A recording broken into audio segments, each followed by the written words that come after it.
Good morning friend, मैं Jitendra sir. आज मैं फिजिक्स में कार्य ऊर्जा शक्ति, जो बहुत ही इम्पोर्टेंट चैप्टर है कार्य ऊर्जा शक्ति, वो पढ़ाने जा रहे हैं। ठीक है, तो सबसे पहला पॉइंट आते हैं कार्य पे। कार्य क्या है? तो कार्य जो होता है, कार्य बराबर बल गुने बल की दिशा में किया गया कार्य। ठीक है, यानी इसको शॉर्ट में अगर हम लिखें तो W बराबर एफ एस, जहाँ जहाँ क्या बोलें कि एफ बराबर जो हमारा है वो बल है। क्या है? बल है। और एस जो है डिस्प्लेसमेंट है, यानी कि विस्थापन है। क्या है?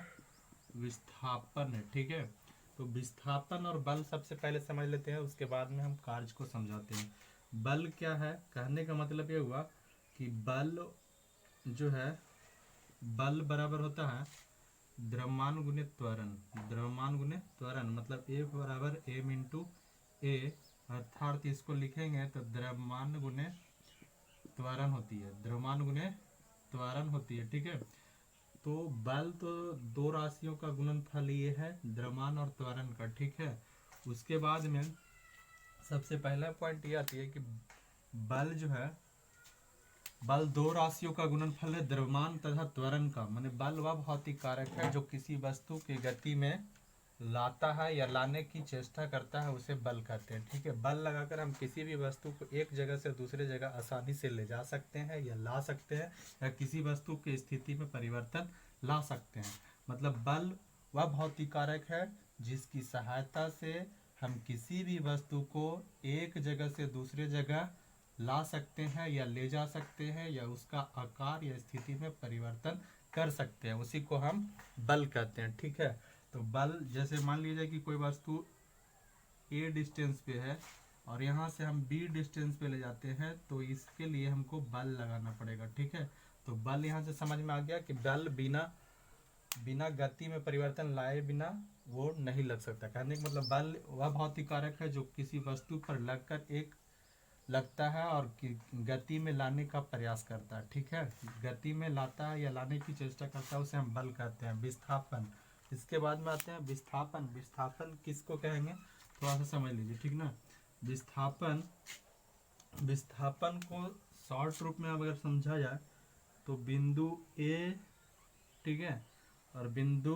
बी, कहने का मतलब ये हुआ कि ए ओ बी दूरी यहाँ से चली गई, कुल दूरी यहाँ से यहाँ तक, ये तो लंबी दूरी होती है, ये लंबी दूरी कहलाती है, बहुत लंबी दूरी जिसको बोलते हैं। ठीक है, कि यहाँ से अगर हम चलना शुरू करते हैं और बिंदु ओ तक जाएंगे, फिर ओ से बी तक जाएंगे, तो ये हमारा सबसे लंबी दूरी होगी। ठीक है, लेकिन इन दोनों को नज़दीकी दूरी को विस्थापन कहेंगे। कहने का मतलब ये हुआ कि बिंदु ए से बिंदु बी तक जाने में कम दूरी जो लगेगा वही उसी को विस्थापन कहेंगे। ठीक है, कहने का मतलब ये हुआ कि कोई भी वस्तु मिनिमम डिस्टेंस तय करे, कोई भी वस्तु मिनिमम डिस्टेंस तय करता है तो उसको क्या कहते हैं? विस्थापन कहते हैं, मिनिमम डिस्टेंस तय करने वाले को। ठीक है, कहने का मतलब short distance between two point, short distance between two point of the particle is called displacement. ठीक है, डिस्प्लेसमेंट को स्मॉल एस से सूचित करेंगे। ठीक है, यानी कि सीधी सी भाषा में समझ गए होंगे कि डिस्प्लेसमेंट जो है नज़दीकी दूरी को जो होता है उसको विस्थापन कहते हैं। अगर इन दो बिंदु के बीच की दूरी माना जाए, अगर हम यहाँ से चलते हैं तो ये यहाँ आना पड़ेगा, फिर उसके बाद बिंदु बी आना पड़ेगा, ए से बी, ए से ओ से बी, तो ये सबसे लंबी दूरी हुई। लेकिन इन दोनों के बीच के नज़दीकी दूरी को हम क्या कहेंगे? विस्थापन कहेंगे। क्या कहेंगे? विस्थापन कहेंगे। मतलब इन दोनों के बीच की दूरी नज़दीकी रास्ता से जिससे हम जा सके उसको हम क्या बोलेंगे? विस्थापन बोलेंगे, विस्थापन। ठीक है, तो minimum distance between two point is called distance. ठीक है, इज कॉल्ड डिस्टेंस। अब यहाँ से समझने का मकसद ये है, ये तो यहाँ पे हम लोग बल और विस्थापन समझ लिए। अब समझना ये है कि कार्य क्या है। तो भौतिक राशि में, जैसे बोलचाल की भाषा में कार्य का मतलब हो गया हंसना, ठीक है, रोना, चिल्लाना, काम करना इत्यादि, ये कार्य होता है। लेकिन भौतिक में क्या है कि कार्य का अर्थ अलग होता है। ठीक है, कार्य का अर्थ, कार्य एक भौतिकी राशि है। कैसी राशि है? अगर राशि पूछा जाए तो कैसे राशि है? ये भौतिकी राशि है। कार्य कैसी राशि है? भौतिकी राशि है। तो भौतिक गुण होना चाहिए। भौतिक गुण मतलब कहने का मतलब यह हुआ कि वैसा परिवर्तन जो पूर्व अवस्था पाले। जैसे मान लीजिए कि आप स्प्रिंग को खींचते हैं और पुनः छोड़ देते हैं तो वह अपनी अवस्था में आ जाती है। इसको हम भौतिक राशि बोलते हैं। क्या बोलते हैं? भौतिक प्रक्रिया या भौतिक राशि भी बोल सकते हैं। कहने का मतलब ये हुआ कि भौतिक प्रक्रिया वैसे प्रक्रिया है जिसमें पूर्व अवस्था वस्तु पा लेती है। मतलब अगर स्प्रिंग को छोड़ करके खींचते हैं तो वह उसी अवस्था में आ जाती है, उसे हम भौतिक राशि कहते हैं। ठीक है। दूसरा चीज ये आती है कि रासायनिक में क्या होता है? नया पदार्थ बन जाता है। ठीक है, इतना अभी समझाने की जरूरत नहीं है। रासायनिक परिवर्तन में क्या हो जाता है कि नए पदार्थ, जैसे कोयला, अगर लकड़ी को अगर कोयला में बदल दिए तो कोयला से लकड़ी नहीं बनेगा। दही, दूध को अगर दही बना दिए तो दही से दूध नहीं बन पाएगा। तो ऐसे स्थिति में रासायनिक परिवर्तन होती है। कहने का मतलब ये हुआ भौतिक राशि और रासायनिक राशि दोनों समझा दिए। कहने का मतलब भौतिक राशि वैसी राशि है जिसमें हमको ये दिखे कि वो परिवर्तन हो रहा है बशर्ते वह शर्त द्वारा आ जा रहा है। ठीक है। भौतिक राशि में कार्य का मतलब ये होता है कि मैकेनिकल वर्क होना चाहिए, यांत्रिक वर्क होना चाहिए। जैसे मान लीजिए कोई वस्तु को एक स्थान से दूसरे स्थान तक ले जाते हैं तो किस दिशा में ले जा रहे हैं? ऊपर, नीचे, दाएं, बाएं, आगे, पीछे। अगर ले जाने की दिशा फिक्स होगा, ठीक है, ले जाने कार्य करने की दिशा अगर निश्चित होती है तो वह राशि जो कहलाएगा वो कार्य कहलाएगा। ठीक है। जैसे कहने का मतलब ये हुआ कि एक बेंच पे हम एक पेन रखे हैं तो इसको अगर हम यहाँ से ढकेलते हैं या गेंद रखे हुए हैं, इसको ढकेलेंगे तो अपना गति एक स्थान से दूसरे स्थान तक बदलेगा। तो गति में परिवर्तन, कहने का मतलब यह हुआ कि वस्तु द्वारा कार्य नहीं होता है बल्कि बल द्वारा कार्य होता है। कहने का मतलब ये हुआ कि कार्य वैसी राशि है जो किसी वस्तु पर बल लग के कार्य उत्पन्न कर, मतलब बल लगकर कार्य उत्पन्न होता है। बल, अब कहने का मतलब ये हुआ कि वस्तु कार्य नहीं करती है बल्कि यहाँ बल कार्य करता है। कौन कार्य करता है? बल कार्य करता है। फॉर्मूला से ही पता चल रहा है कि कार्य बराबर बल गुने बल की दिशा में किया गया कार्य। किस दिशा में? बल की दिशा में। मतलब अगर हम नॉर्थ में 1 न्यूटन का अगर बल लगा रहे हैं तो वस्तु नॉर्थ में ही जाएगी। तो इस स्थिति में होता क्या है कि कार्य वैसी भौतिक राशि है जो किसी वस्तु में बल की दिशा में कार्य करता है, बल के दिशा में ही परिवर्तन लाता है, उसे कार्य कहते हैं। ठीक है। कार्य को सीधी सी भाषा में समझे कि अगर हाथों से गेंद को उठाना, ठीक है, पेन से लिखना, किताब को छत पे रखना या किताब को मेज पे रखना इत्यादि, ये कार्य है। ठीक है, इस रूप में। तो कहने का मतलब ये हुआ कि कार्य हमेशा किसी वस्तु में बल की दिशा में लगती है। ठीक है। दूसरा चीज ये आती है कि कार्य का परिणाम थोड़ा सा समझने का मकसद ये है, कार्य का परिणाम रिजल्टेंट ऑफ वर्क, कार्य को कैसे समझेंगे। ठीक है। कार्य को समझने के लिए सबसे पहला पॉइंट है कि अगर मान लिया जाए कि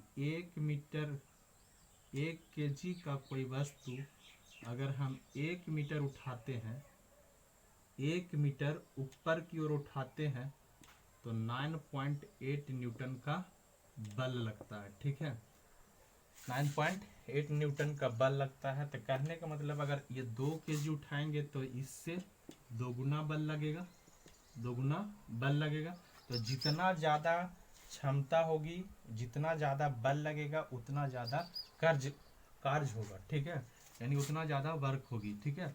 अब यहाँ से आता है कि किसी वस्तु को हम एक स्थान से दूसरे स्थान ले जाने में कितना कार्य किए। तो कार्य का एसआई मात्रक जो होता है, कार्य का एसआई मात्रक जूल होता है। ठीक है, क्या होता है? जूल, जिसको शॉर्ट में जे लिखते हैं। कार्य का एसआई मात्रक जूल होता है। ठीक है। अब हम आगे चलते हैं तो इसमें कहने का मतलब ये हुआ कि कार्य का प्रकार बता देते हैं कि कार्य कितने प्रकार के होते हैं। ठीक है।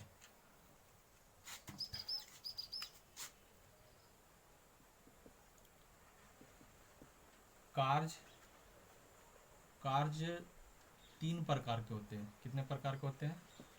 कार्य 3 प्रकार के होते हैं, ठीक है। पहला धनात्मक कार्य, क्या हो जाएगा? धनात्मक कार्य, ठीक है। और दूसरा ऋणात्मक कार्य, और तीसरा शून्य, क्या लिख सकते हैं?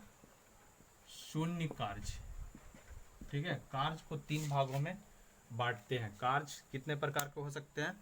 तो कार्य को 3 कैटेगरी में हम लोग बांटते हैं।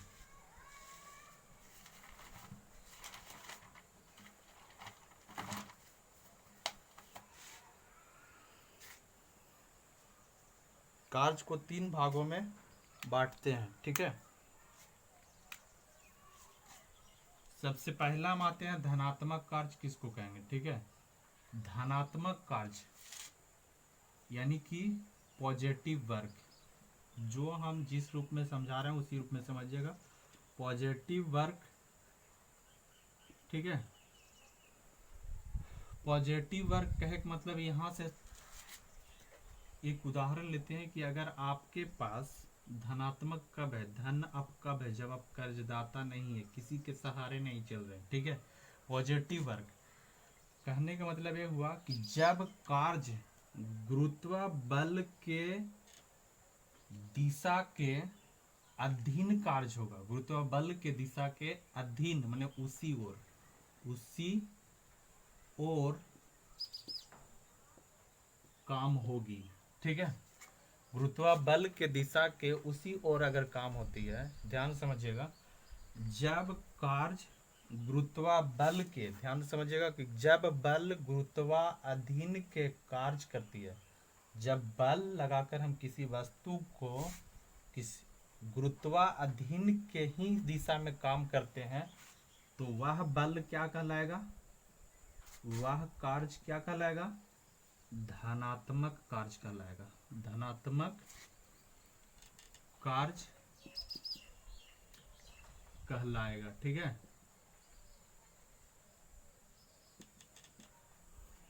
फिर से हम रिपीट कर रहे हैं। धनात्मक कार्य किसको कहते हैं? जब किसी वस्तु पर बल और विस्थापन गुरुत्वा अधीन लगाया जाता है, ठीक है। गुरुत्वा बल के दिशा की ओर लगाया जाता है, तो वह क्या कहलाता है? धनात्मक कार्य कहलाता है। जैसे अगर मान लिया जाए कि एक बालक है जो छत पे बैठा हुआ, कहाँ पे? छत पे बैठा हुआ है, और यहाँ से गेंद को पृथ्वी पर फेंकता है। कहाँ फेंकता है?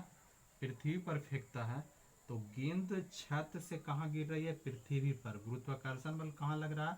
पृथ्वी की ओर, है ना। मतलब नीचे जी का मान जो है नीचे आकर्षित कर रहा है। तब ये बालक द्वारा किया गया काम धनात्मक कार्य कहलाएगा। क्या कहलाएगा? धनात्मक कार्य कहलाएगा, ठीक है। जब किसी वस्तु के द्वारा बल और बल के विस्थापन गुरुत्वा अधीन की दिशा में लगती है, तो उसे धनात्मक कार्य कहते हैं। जैसे छत से गेंद को पृथ्वी पर फेंकना, छत से गेंद को पृथ्वी पर फेंकना, ये धनात्मक कार्य का उदाहरण है, ठीक है। ऋणात्मक कार्य क्या हो जाएगा? ऋणात्मक कार्य ठीक इसका उल्टा हो जाएगा कि जब किसी वस्तु को, ठीक है, वस्तु को गुरुत्वा अधीन के, जब किसी वस्तु को, ध्यान समझिएगा, जब किसी वस्तु को गुरुत्वा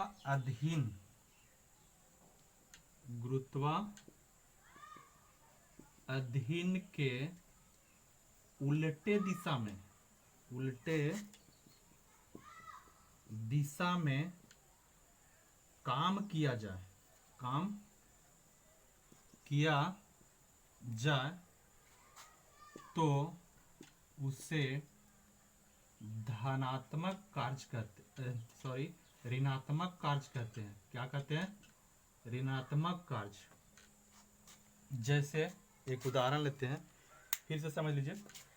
ऋणात्मक कार्य किसको कहेंगे? जब किसी वस्तु को गुरुत्वाधीन के उल्टे दिशा में, गुरुत्वाधीन के उल्टे दिशा में, माने जिधर की ओर गुरुत्वाकर्षण बल लग रही है उसके उल्टे दिशा में अगर काम किया जाएगा तो वह क्या कहलाएगा? ऋणात्मक कार्य कहलाएगा। ठीक है, पॉइंट। अब यहाँ से समझने का मतलब ये है कि गुरुत्वाधीन में जो था वो धनात्मक कार्य था। अब यहाँ से थोड़ा सा इसको रफ कर लेते हैं। जैसे एक उदाहरण ले लेते हैं कि कोई बच्चा जो है पृथ्वी पर है। कहाँ पे है? पृथ्वी पर है, और गेंद को वर्टिकली, ऊर्ध्वाधर जिसको बोलते हैं हिंदी में, क्या बोलते हैं? ऊर्ध्वाधर। ठीक है, जिसको वर्टिकली बोलते हैं, वर्टिकल डायरेक्शन में। ठीक है, वर्टिकल डायरेक्शन में ऊपर की ओर अगर फेंकेगा, गेंद को कहाँ फेंकेगा? ऊपर की ओर अगर फेंकता है, जैसे यहाँ एक गेंद है और ये बालक जो ये पृथ्वी पर बैठा हुआ, कहाँ पे? पृथ्वी पर खड़ा होकर के, और ये गेंद को अगर छत पृथ्वी से ऊपर फेंकता है तो गुरुत्वा बल तो इधर पृथ्वी की ओर नीचे की ओर लगती है। तो गुरुत्वा बल अगर नीचे लगता है और गेंद हम ऊपर को ओर फेंकते हैं, ऊपर की ओर ये गेंद जा रही है और गुरुत्वा बल जी कहाँ लग रही है? नीचे की ओर। ठीक है, जी जो है नीचे की ओर लग रही है और हम वो ऊपर को त्वरित कर रहे हैं, तो एक उल्टे दिशा में हो रहा है। तो ये कहने का मतलब जो वर्क हो जाएगा वो क्या हो जाएगा? नेगेटिव हो जाएगा। W बराबर Fs नेगेटिव हो जाएगा। क्यों? क्योंकि गुरुत्व बल पृथ्वी की ओर लग रही है। कहाँ पे लग रही है? क्योंकि पृथ्वी की ओर गुरुत्व बल लग रही है और हम बॉल को कहाँ फेंक रहे हैं? ऊपर, माने वर्टिकली, आसमान की ओर। कहाँ पे? आसमान की ओर, यानी वर्टिकली, ऊर्ध्वाधर रेखा में फेंक रहे हैं। तो इन दोनों के बीच किया गया कार्य ऋणात्मक होगा। अर्थात W बराबर Fs, W बराबर -Fs ये इंडिकेट करती है। माइनस का मतलब यह हुआ कि अपोजिट डायरेक्शन, मतलब बट उल्टी दिशा में। कौन सी दिशा में? उल्टी दिशा में चल रही है वस्तु। कहाँ पे फेंका जा रहा है? उल्टी दिशा में। एक उदाहरण और ले लेते हैं, जैसे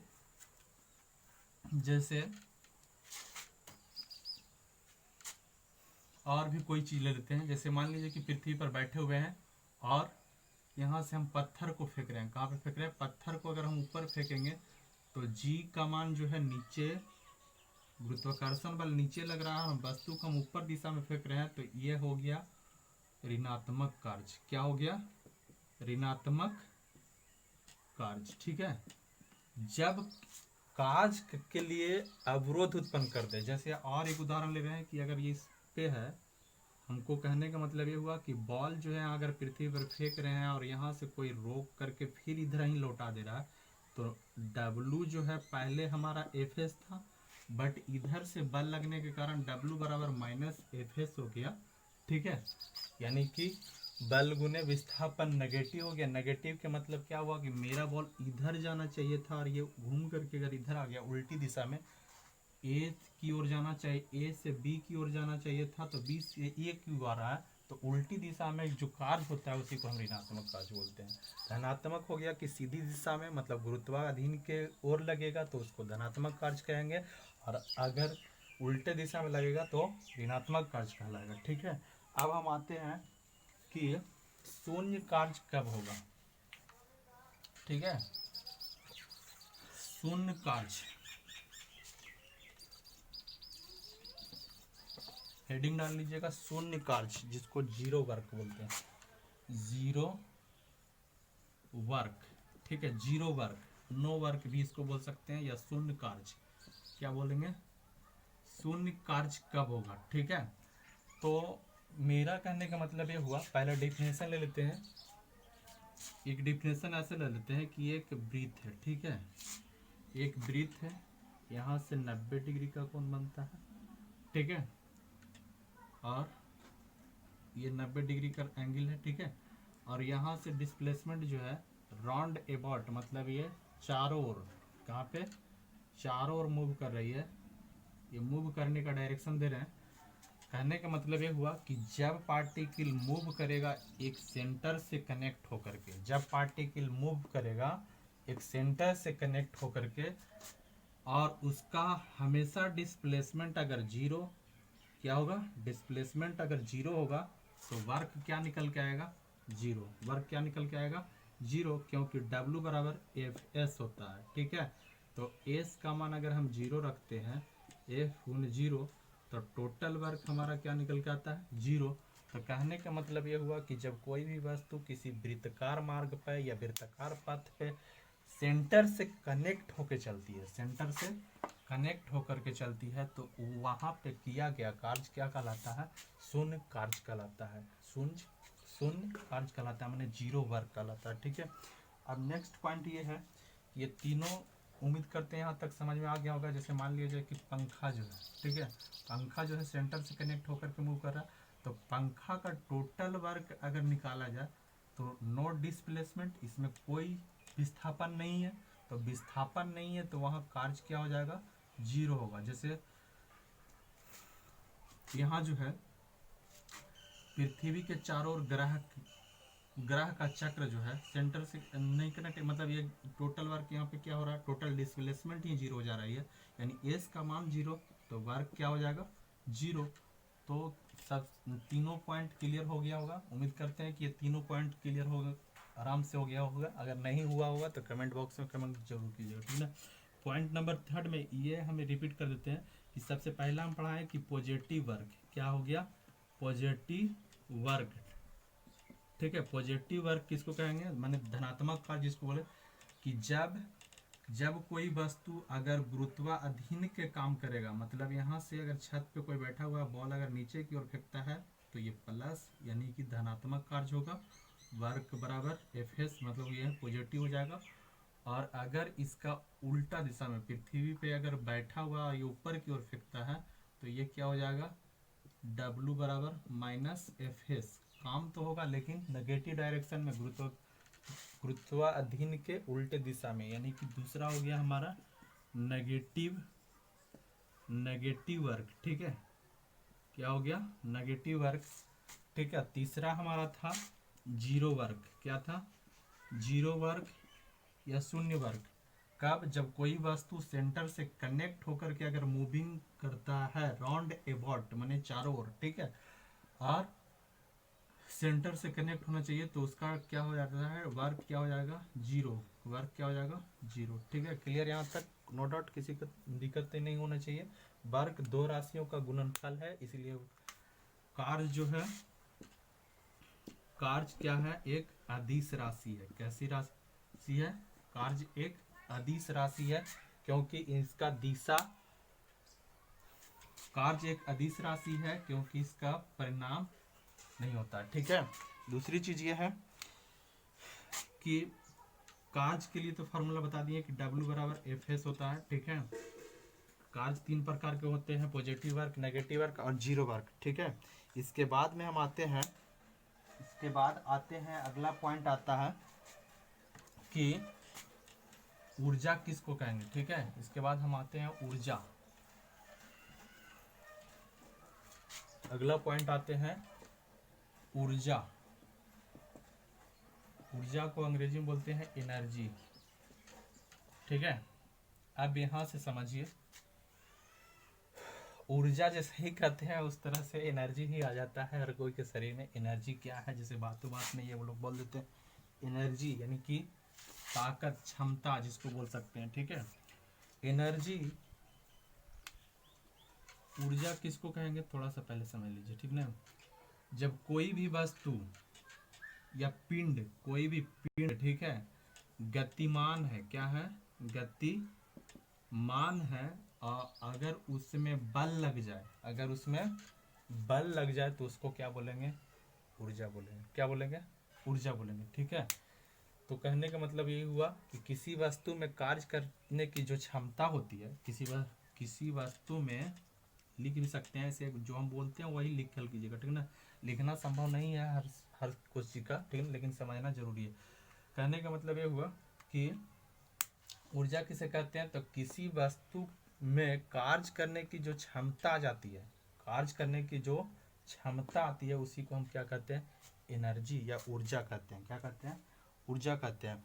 ऊर्जा कहने का मतलब एक रूप में और समझिए कि अगर कोई वस्तु त्वरित है, ठीक है, जैसे यहाँ से इस तरह से कोई वस्तु जा रही है और इसको ढकेल दिए, तो ये गति पहले 5 से था, अब ये हो गया प्लस में 10 से, यानी कि अब यही वस्तु जो है 15 की गति से चलने लगा। तो इसमें कहने का मतलब यह हुआ कि इसका क्षमता बढ़ गया, इसका क्षमता बढ़ गया। तो कहने का मतलब किसी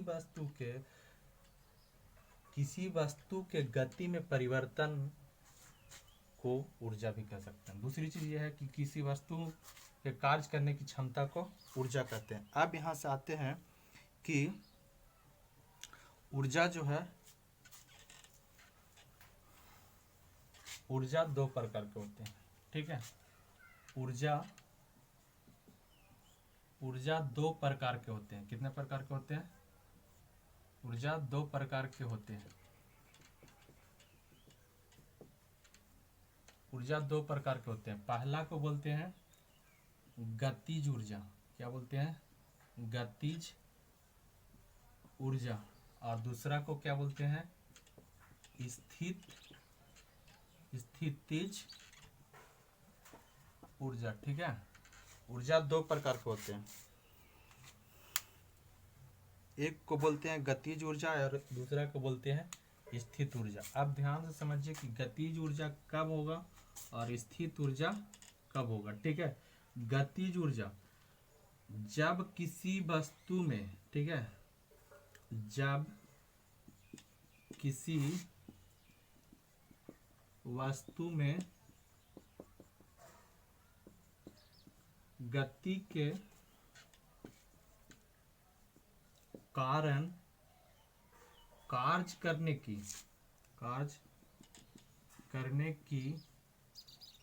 जो क्षमता होती है उसी को गतिज ऊर्जा कहते हैं, गतिज ऊर्जा कहते हैं, ठीक है। यानी कहने का मतलब ये हो गया कि जब किसी वस्तु में गति के कारण कार्य करने की जो क्षमता होती है उसी को गतिज ऊर्जा कहते हैं। गतिज ऊर्जा को हम E और K से सूचित करते हैं। मतलब E के बराबर 1/2 mv²,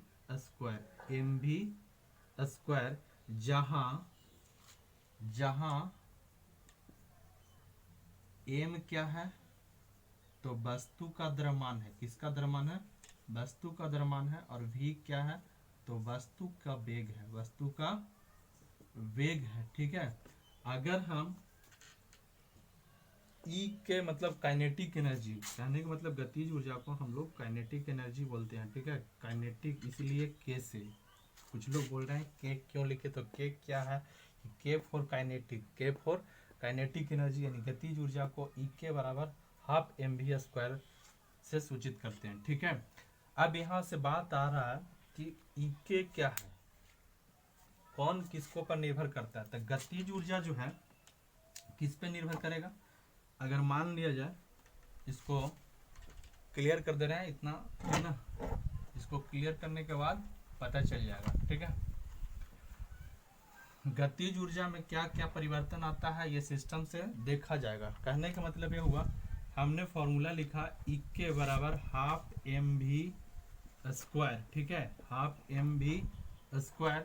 अगर हम m का मान 0 कर दें, ठीक है, तो E के का मान कितना हो जाएगा, 12 m गुने 0 और v²। अब बताइए टोटल E के कितना हो जाएगा, ठीक है।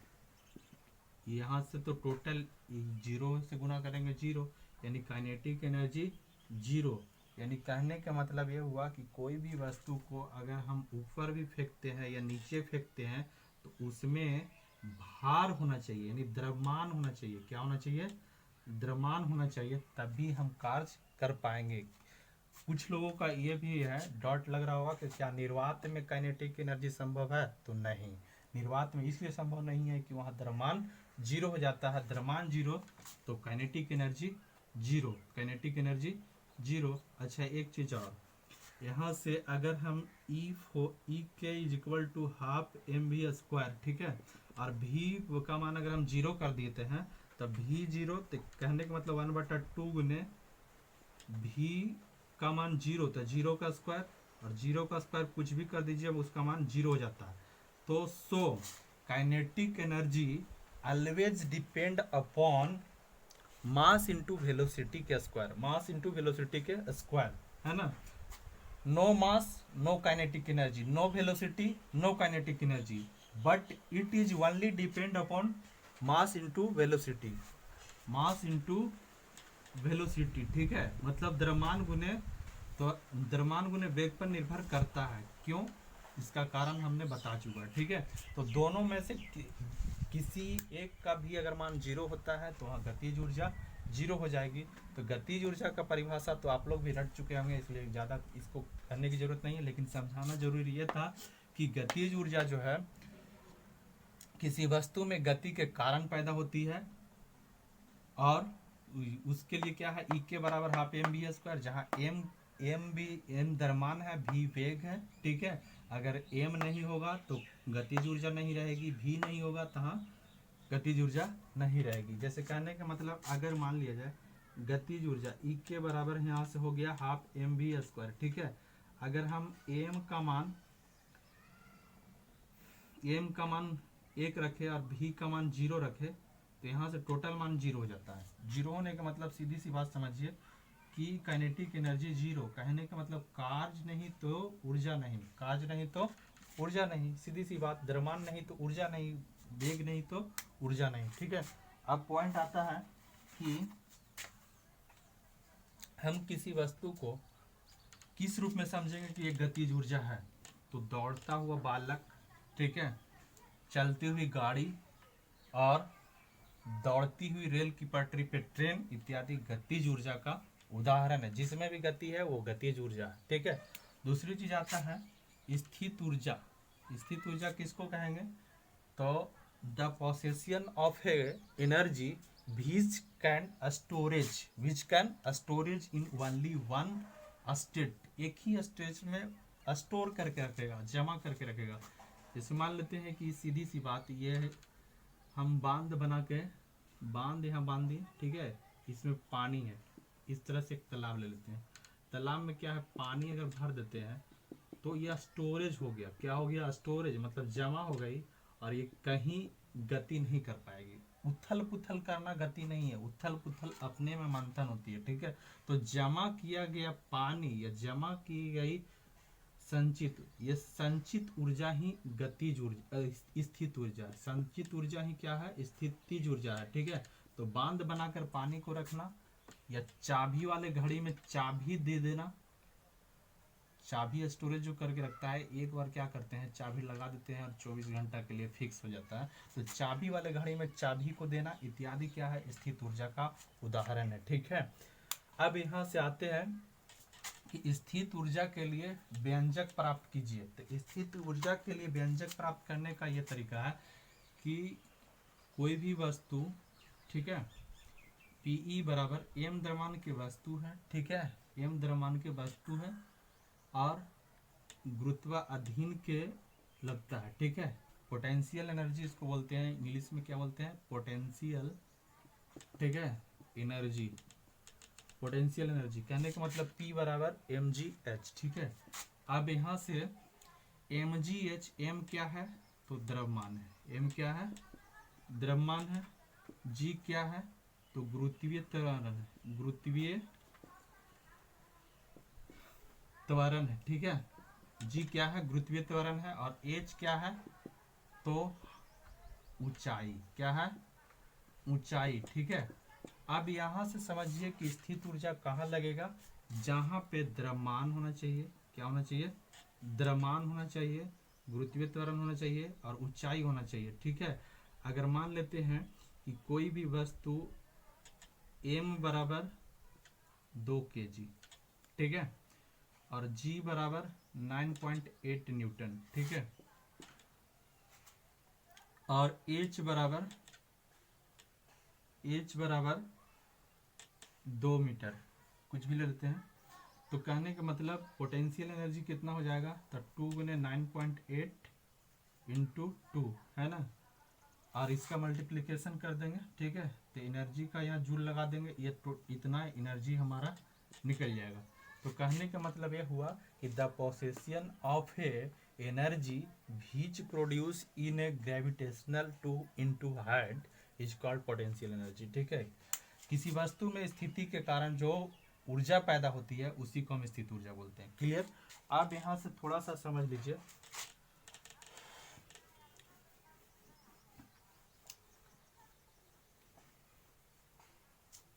इन दोनों का यानी कि एक आ जाता है कि गतिज ऊर्जा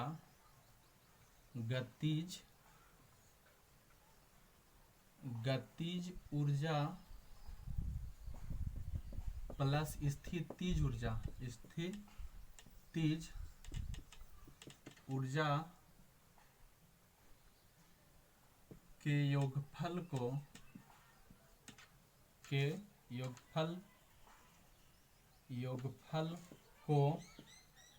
यांत्रिक ऊर्जा कहते हैं। क्या कहते हैं, यांत्रिक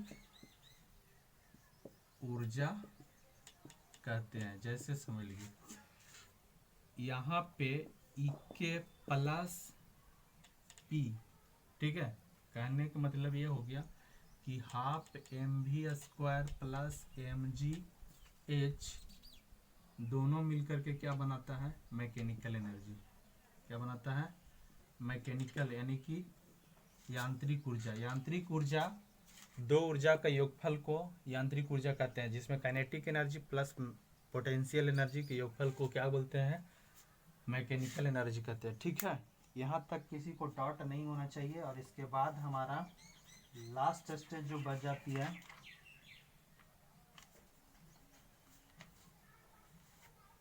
किसी भी वस्तु पर ऊर्जा या किसी भी रूप में ऊर्जा का स्थानांतरण कैसे होता है, एक चीज से और जो है ऊर्जा संरक्षण का सिद्धांत बता देते हैं, ठीक है।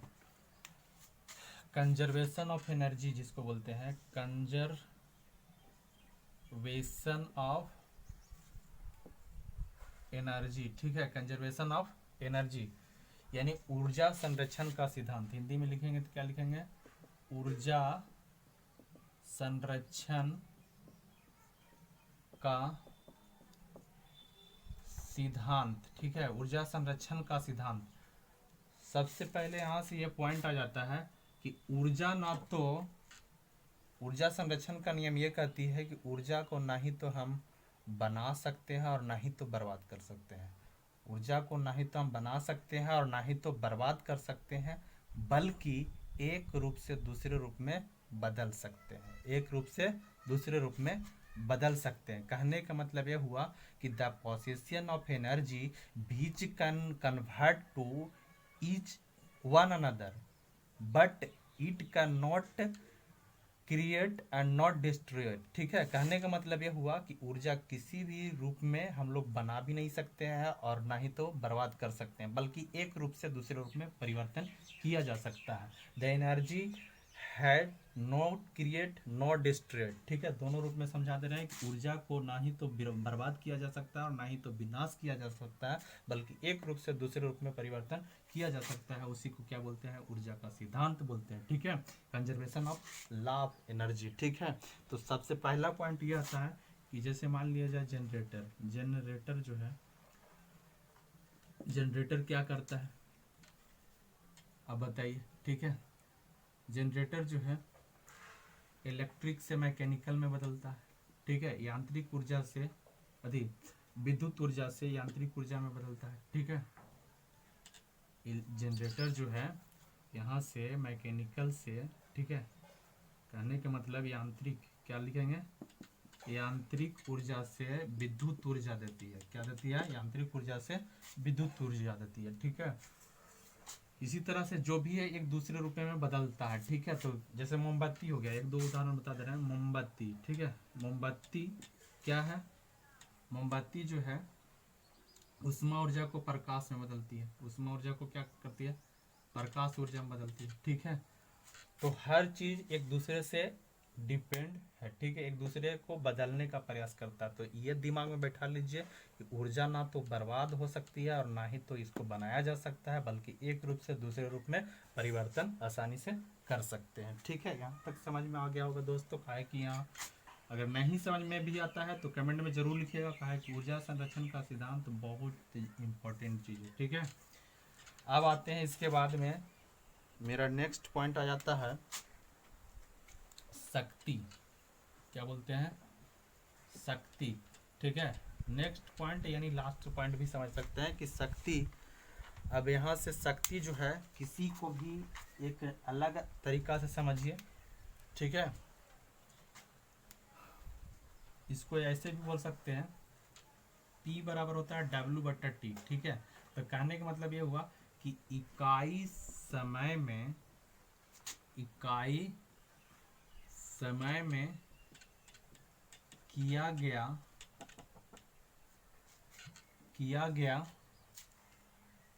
कार्य को शक्ति कहते हैं। इकाई समय में किया गया कार्य को शक्ति कहते हैं। शक्ति का ऐसा ही मात्रक। ठीक है, शक्ति का एसआई मात्रक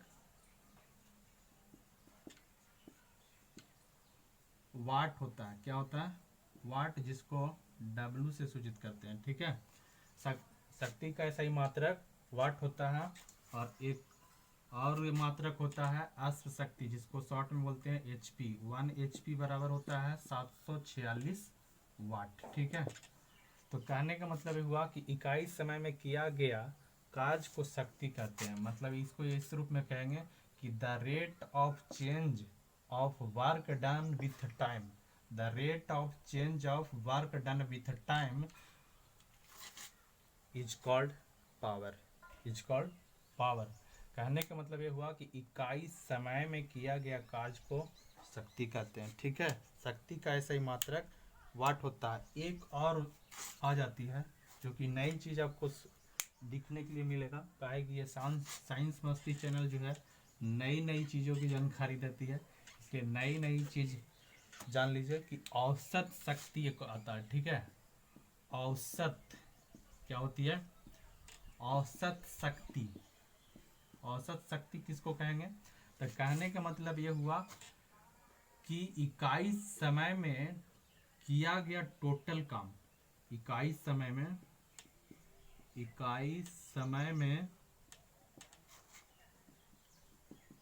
किया गया टोटल काम। ठीक है, टोटल काम के टोटल काम बट्टा। ठीक है, काम करने में लगा समय को क्या कहेंगे, औसत शक्ति कहेंगे। ठीक है, यानी कि P बराबर क्या हो जाएगा, W1 plus W2, W1 plus W2 plus W3 dot dot WN बट्टा T1 plus T2 plus dot T3 dot dot dot TN। ठीक है, अगर इस तरह के औसत वर्क देता है तो सिर्फ और सिर्फ बिहार पॉलिटेक्निक में पूछा जाता है, बाकी रेलवे के लिए इतना ही काफ़ी है। ठीक है, टोटल। अब यहाँ से शक्ति, यहाँ से ये आ गया कि औसत शक्ति किसको कहेंगे, तो माने एक ही साथ 10 काम भी कर सकते हैं, 5 काम भी कर सकते हैं, 12 काम भी कर सकते हैं, जितना मर्जी है। तो जो टोटल वर्क हमने किया और कितना समय लगा, मान लीजिए कि जैसे कोई भी है कि 2 kg आलू खरीदने में समय दिया, फिर वहाँ से चला 2 घंटा गाड़ी चलाने में समय दिया, फिर वहाँ से 2 घंटा खेलने में समय दिया, टोटल का उसका 24 घंटा बीत गया। अब यहाँ से कहने का मतलब यह हुआ कि टोटल समय अलग अलग लगा, तो टोटल काम बटा टोटल समय, power, average power is equal to total work बटा टोटल टाइम। यही लिखे हैं कि W1 plus W2 plus W3 मैंने डॉट डॉट एन तक और T1 प्लस T2 W.Tn तक, ठीक है। तो औसत शक्ति भी समझ में आ गया कि औसत शक्ति क्या होती है, ठीक है। यहाँ तक किसी को तो दिक्कत नहीं होना चाहिए।